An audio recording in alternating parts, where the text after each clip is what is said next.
A tenant in Washington state is upset that their landlord refuses to make any repairs because they're behind on rent, but the landlord is legally in the right. I'm Tony, and this is Real Estate Investing and Landlord News. Alright, so I have an interesting article for you today, and it's coming out of Washington State. Now, normally I talk about all of the negative anti-landlord laws that exist in the state of Washington. You know, it's one of those places where I wouldn't personally invest, even with this law that I'm about to tell you about today. But this law is actually one of the few laws I've seen that actually works to the landlord's favor. And you know what? It's kind of crazy, honestly, because, you know, it doesn't seem like it would be the sort of thing that they would even allow. But hey, you know what? I understand completely why the landlords are doing what they're doing, and you know what? As long as they are complying with what their state law says, I have no problem with it. Now, of course, this is a human interest story, so they're playing the landlord out to be this greedy rich guy who is screwing over the poor low-income tenant, right? But what this really falls down to is that the tenant didn't pay the rent. Okay, and the tenant owes the landlord a great deal of money, and because of that, these things are happening. So all of these issues would be resolved if the tenant paid the money that was owed, but that's not what's happening. Okay, instead we have greedy landlord for wanting their money. Whatever. Okay, what a joke. So before I get into the article, go ahead, hit the like and subscribe button, maybe leave a comment down below. Let me know what you think. So I have a question for the people outside of Washington State. Does your state require you to make repairs to your properties even if the tenant is behind on the rent? Okay? That's what I'm talking about here in this article, okay? Apparently, in Washington State, the landlord is not required to make repairs on a property if the tenant is behind on rent. And, you know, that it's quite interesting. I'm pretty sure they're going to probably try to change that law, especially now that they have a shiny example of just how bad this can become. So anyway, let's get into the article. I want to read it, and I'll let you know what I think as we go through it. This article is coming from KGW.com, and it says, a Vancouver woman lives in squalor. She can't force her landlord to fix the broken toilet, stove, and leaky roof. Low-income renters can't force their landlords to make necessary repairs if they've fallen behind on rent or utilities because of Washington law. Yeah, a Washington state law that actually favors landlords. So let's see what the article says. The sign on Casey Jewell's living room wall reads, "Home of the Jewels," but there's nothing charming about it. Her mobile home has no working stove. The carpet is shredded, the toilet is broken, and 6 large buckets collect rainwater dripping through broken sheetrock and insulation after a hole opened up in her kitchen ceiling. Nobody should be living like in this, Jewell said. Not even squatters would live here. Unit 61 sits in the Hidden RV and Mobile Home Park, north of Vancouver. The mobile home is falling apart, and no one will fix it. It's gotten worse. It's gotten worse, said Jewell, 52. Believe me, if I lived in a place this bad, I'd be out of there. I'd just leave. You know what? Screw this. This place sounds awful. It sounds like it's falling apart. But usually when we're talking about a mobile home park, we're talking about the very lowest income people who can still afford some sort of housing. So you're not out on the street or living in a tent, but you're living in just barely above that when you're living in a mobile home, okay? The Columbian newspaper first reported on Jewell's situation in December. When KGW visited in late January, the property hadn't had running water in 2 weeks. Management shut off water during a cold snap, Jewell explained, and never turned it back on. Jewell's toilet stopped flushing months ago, and the drain in the tub spills straight to the ground. The main heater is broken, so the only warmth comes from a small portable unit. So, but here's my question. Toilet hasn't worked in months. Where's the pee and the poo going? I really don't want to think about that. I remember I watched the episode of Hoarders a long time ago, and you know there were all of these like gallon containers. Yeah, that's just a disgusting thought. Okay, but Yeah, this place is unlivable, and it surprises me that the tenant would even stay, especially if they don't have even a basic home. I mean, this is essentially like you're living in a tent at this point. Now, the only reason I'm pretty sure the tenant is staying is because they do have all their stuff in this place.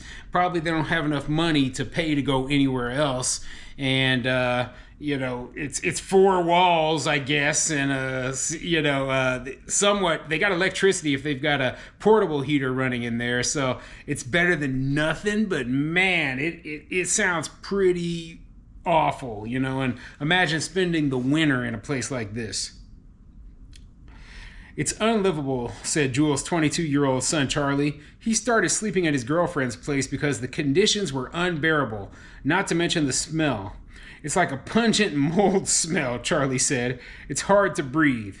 Jules' son tried to help by patching holes and draping a blue tarp over part of the roof, but he could only reach so far, fearing he'd fall through it. Both mother and son have complained to management repeatedly about the mobile home which they rent. They don't own the unit. They've sent emails and taken photos to help document the problems. The only thing they'll say is, we'll get somebody out there to help you. Then nothing, Charlie said. On top of that, rent is going up. A notice taped to Jules' fridge warned that monthly rent will go from $925 to $950 in February. Jules says she's barely getting by as is, working part-time at Fred Meyer. It's frustrating, but I tell myself I have nowhere else to go. I have no money to go anywhere else, Jules explained. So, the rent, yeah, that's high for a mobile home, at least for Nebraska. But for Washington State, I don't know the area. Let's see what it says up here. What part of Washington State? This is Vancouver, Washington, right? Which, I don't know how expensive that is, in comparison to the, like near Seattle and all that. But I imagine that is the going price for renting a mobile home in that area. Okay, so it ain't cheap. It ain't super cheap, but it's as much as she can afford. Now, she works part-time at Fred Meyer. I don't know what Fred Meyer is, but we'll just say it's a retail establishment, right? So she's a pretty low-income person if she only works part-time in retail. So here is the solution, I would say. Go get you a full-time job. That would probably, help you balance your budget a bit more than working, this crappy part-time job would. Or, go get a second part-time job, do whatever it takes, and find somewhere better to live. This place is dilapidated, falling apart, and it's, unsanitary, etc.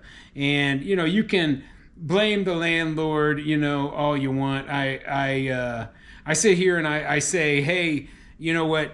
There's two parties in every situation. If the landlord isn't treating you right, feel free to leave. Okay, feel free to leave. Nobody's forcing you to stay there. Now, in this situation in particular, and they go into a little bit more detail going down in this article, this tenant actually owes the landlord a bit of money because they had missed some rent payments. So let's get down to that part. Legal loophole. Washington's Landlord-Tenant Act requires landlords to maintain their properties and keep their premises fit for human habitation, meaning buildings are kept structurally sound and features like electricity, plumbing, and heating are kept in working order. But buried in that same state law is an exception. If tenants are behind on rent or utilities, they can't force their landlord to make necessary fixes, explained attorney Carl Snodgrass of Northwest Justice Project. If you're behind on rent, you basically have a right to habitable housing that you have no way of enforcing, says Snodgrass. That's the situation Jewel landed in when she fell behind on rent a couple of years ago during the pandemic. She's been on a payment plan of $50 a month in addition to her rent, but she still owes and says she'll likely never catch up because management tacks on late fees. Being on a payment plan under the law is written does not count as being current on your rent, explains Snodgrass. So here is the situation. We have a tenant who during the eviction moratorium didn't pay their rent. Okay, couldn't be evicted by the landlord, and then the landlord had to set up a payment plan so that the tenant would be able to pay them back the money that was owed, right? And the tenant only has to pay, according to this, $50 in addition per month, to the back money that is owed, right? And the tenant even admits, I'll never be able to pay all that money that I owe back. So the landlord probably wants her out, okay? I mean, I would want her out too, because you took advantage of a system where, we had to sit there and keep you in there while you got to live for free. And doesn't sound like you saved any money up while you were living in this place for free, okay? It sounds like you're in the same financial situation, That's something I say, like they thought that, oh, well, tenants will be able to, better establish themselves. They'll be able to save a little bit of money. We'll throw some stimulus at them. We'll throw expanded unemployment benefits at them and all that crap they did during the pandemic. And they didn't save one dime. They went out and blew all that money, and they didn't pay their rent, and they ended up in debt. And now, finally, it's coming back and it's biting you in the rear. Okay, it's biting you in the rear for what you did, for the bad financial decisions you made, and you're upset. Now, I would never keep a tenant in a unlivable situation like this. I'm not that sort of landlord, okay? But I understand why some landlords feel this is the best move against this sort of person. It's almost like they want revenge against her for, screwing them over, right? Or they're trying to force her out because they know that she's a garbage tenant. But whatever their reasoning is, they are within the state law. So what do you think of this law? Go ahead and put a comment down below. If you're on the side of this landlord, this is the right move, or if you think this is going a little bit too far.